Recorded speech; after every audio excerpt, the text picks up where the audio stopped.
Hello दोस्तों। आप लोग कैसे हैं? आपका अपने YouTube channel AV math solution पे बहुत बहुत स्वागत है। आज की क्लास में हम लोग प्रॉफिट और लॉस पढ़ने वाले हैं।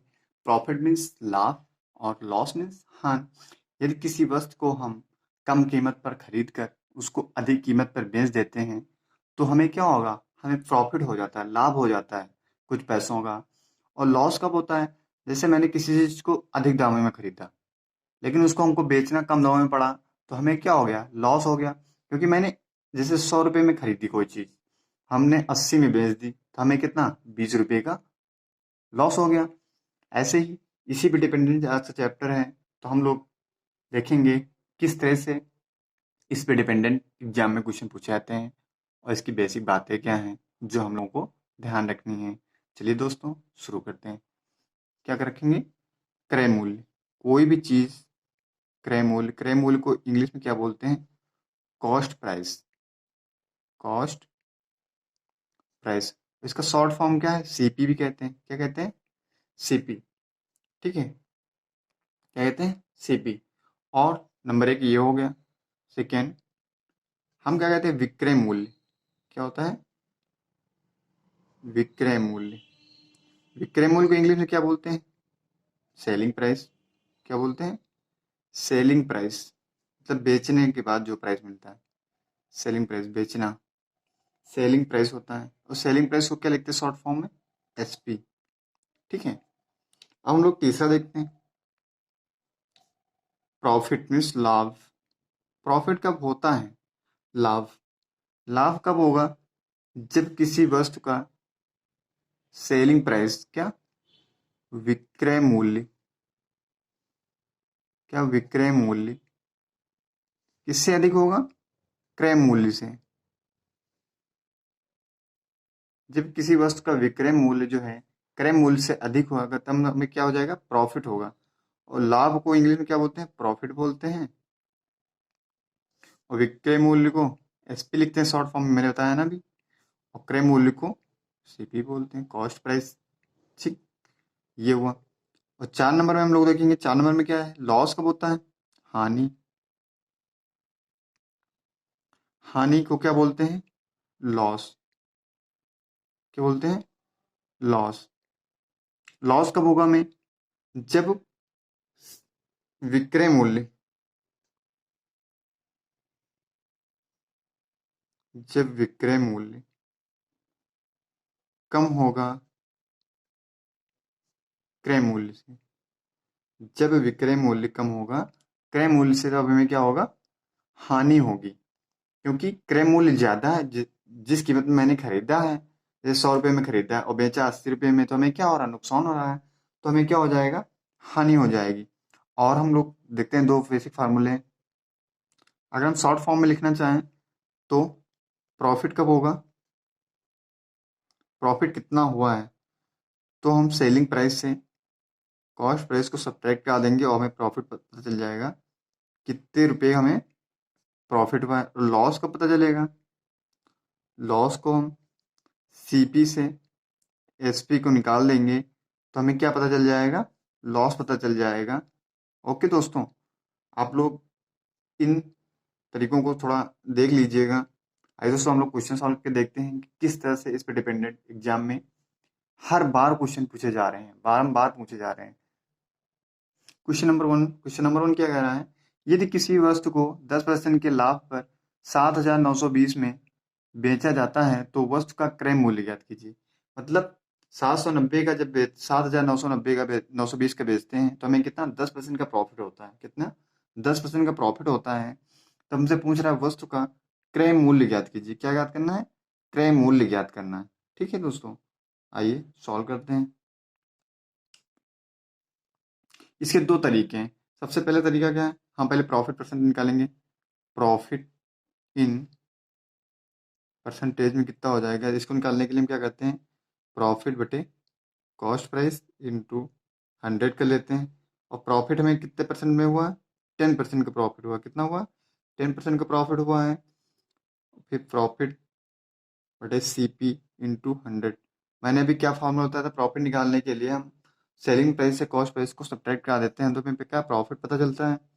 10% को हम क्या लिखेंगे? 10/100 और प्रॉफिट को हम क्या करते हैं, सेलिंग प्राइस से कॉस्ट प्राइस को सब्ट्रैक्ट करा देते हैं, तो हमें क्या पता चल जाता है, हमें प्रॉफिट पता चल जाता है। ठीक है, सीपी हो गया इंटू 100, इसको सॉल्व कर लेंगे। ठीक है, उसके बाद क्या आ जाएगा, 1 कट गया तो 1/10। ठीक है, तो यहाँ पे क्या दिया हुआ था, 10 सीपी दिया था, तो 7920 सेलिंग प्राइस आ गया माइनस का सीपी अपान का सीपी। तो यहाँ से हम निकालेंगे, इसको सॉल्व कर लेंगे अगर, तो हमको क्या आएगा, सीपी इक्वल टू सीपी, यहाँ से आएगा सीपी इक्वल टू 7920 माइनस का 10 सीपी, 10 सीपी हो गया। ठीक है, हम इसको क्या करेंगे, 10 सीपी को इधर लाएंगे तो 11 सीपी हो जाएगा नहीं हो जाएगा। तो यहाँ से हम सीपी की वैल्यू निकालेंगे, यहाँ से हम सीपी की वैल्यू निकालेंगे, तो सीपी इक्वल टू अगर हम सॉल्व करेंगे तो सीपी इक्वल टू कितना आ जाएगा, 7200। ये हमारा क्या हो जाएगा, ये हमारा आंसर हो जाएगा। आइए दोस्तों, क्वेश्चन नंबर 1 को हम दूसरे तरीके से सॉल्व करके देखते हैं कि किस तरह से हम सॉल्व कर सकते हैं। दूसरा तरीका क्या है कि मैंने 7920 में 10% प्रॉफिट लेके 7920 में बेचा है। 10% प्रॉफिट मतलब किसी वस्तु का मूल्य जो होता है 100% होता है एक्चुअली में उसका कॉस्ट प्राइस, तो 10% प्रॉफिट लिया है तो 110% हो गया। 110% कब हुआ है, जब मैंने 7920 में उस वस्तु को बेचा है। ठीक, तो हमें ज्ञात क्या करना है, हमको कॉस्ट प्राइस ज्ञात करना, उस वस्तु की एक्चुअल कीमत क्या थी, 100% ज्ञात करना है। तो ये होता है चॉकलेट का नियम, मतलब परसेंटेज की वैल्यू क्वेश्चन मार्क की वैल्यू वाले सामने डिवाइड करेगी, बाकी इन दोनों का मल्टीप्लिकेशन हो जाएगा, ऐसे होता है। ठीक है, अब क्या करेंगे, 100 × 7920 को हम क्या करेंगे, मल्टीप्लाई करा देंगे और 110 से डिवाइड करा देंगे, एक जीरो से एक जीरो कट गया। ठीक है, 11 वन जा 11, 11 7 जा 77, 11 2 जा 22, 720 आ गया इधर। इसको 720 को 10 से मल्टीप्लाई करा देंगे, कितना आ जाएगा, 7200 आ जाएगा। ठीक है, ये हमारा आंसर। तो हम लोग दोस्तों यही तरीका अपनाने वाले हैं, क्योंकि हमको एग्जाम में हमारे पास इतना टाइम होता नहीं कि हम इतना लेंथी मेथड लगाएं। ठीक है दोस्तों, तो हम लोग वे नंबर 2 दूसरा तरीका अपनाएंगे। आइए दोस्तों, क्वेश्चन नंबर 2 सॉल्व करके देखते हैं किस तरह से सॉल्व किया जाएगा। हैं? यदि किसी वस्तु को 12% की हानि पर 792 रुपये में बेचा जाता है तो वस्तु का क्रय मूल्य ज्ञात कीजिए। तो वस्तु का क्रय मूल्य ज्ञात करना हमको। 12% के लॉस पे बेचा जा रहा है, लॉस कब होगा, किसी वस्तु की कीमत 100% होती है, जब 100% से कम में बेचा जाएगा। कितना कम में बेचा जा रहा है, 12% कम में बेचा जा रहा है। कितना कम में बेचा जा रहा है, 12% कम में बेच रहा है।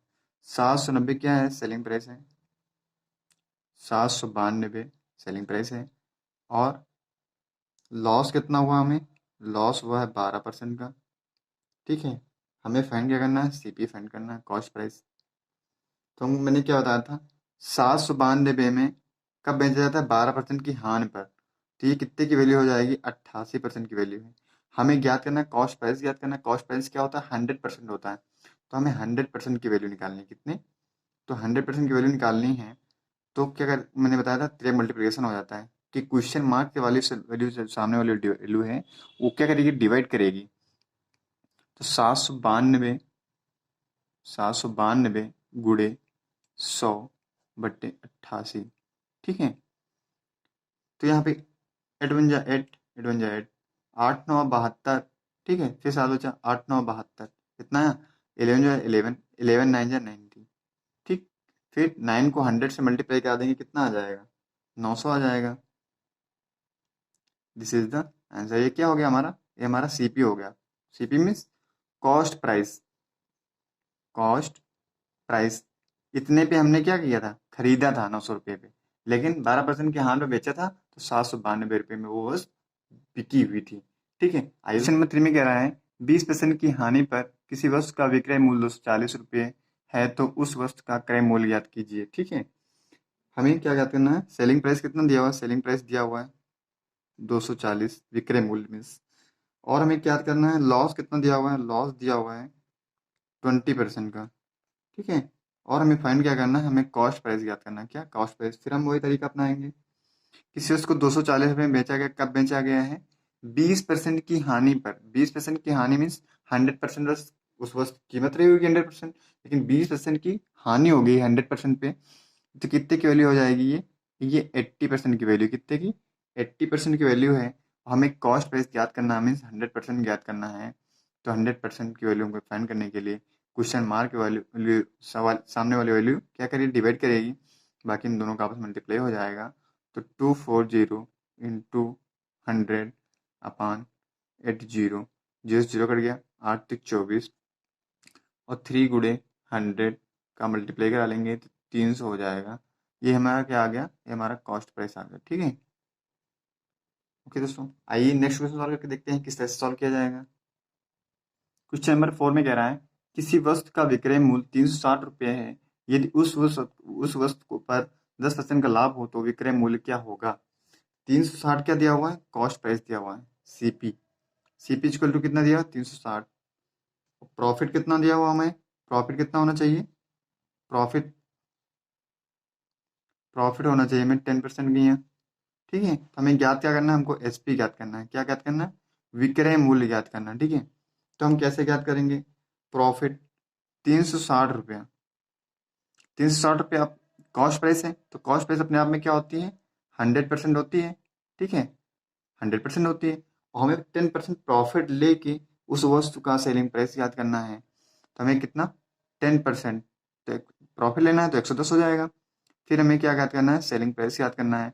फिर वही चॉकलेट का नियम लगा देंगे, तो 360 गुणे 110 बटे 100, तो डबल जीरो से डबल जीरो कट जाएंगे।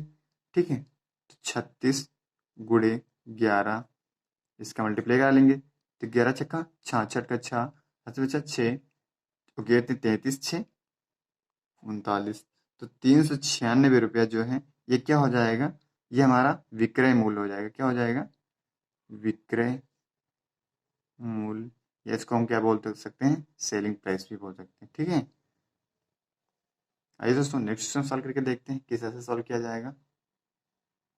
क्वेश्चन नंबर 5 कह रहा है यदि किसी वस्तु पर 10% और 20% लगातार छूट के बाद वस्तु का विक्रय मूल्य 720 है, तो वस्तु का क्रय मूल्य याद कीजिए। तो हम मान लेते हैं क्या, क्रय मूल्य, क्रय मूल्य हमारा क्या है, एक्स है। ठीक है, तो हम क्या करेंगे, एक्स पे हम पहले कितनी छोड़ दे रहे हैं, 10% छोड़ दे रहे हैं, तो 90%, 90% को हम लिखेंगे 90/100 इंटू, फिर 20% छोड़ दे रहे हैं तो मतलब क्या, 80/100 इक्वल टू, फिर हम कितने में बेच रहे हैं, 720 में बेच रहे हैं। ठीक है, तो एक जीरो से एक जीरो कट जाएगा, 8 9 72 हो जाएगा, और 9 10 90 हो जाएगा, एक जीरो से एक जीरो कट जाएगा। एक्स इक्वल टू क्या हो जाएगा, 10 इंटू 100, तो कितना हो जाएगा, 1000। This is the answer. तो दोस्तों मिलते हैं अगली वीडियो में। अगर वीडियो पसंद आई हो तो वीडियो को लाइक करें, शेयर करें और चैनल को सब्सक्राइब करें। धन्यवाद।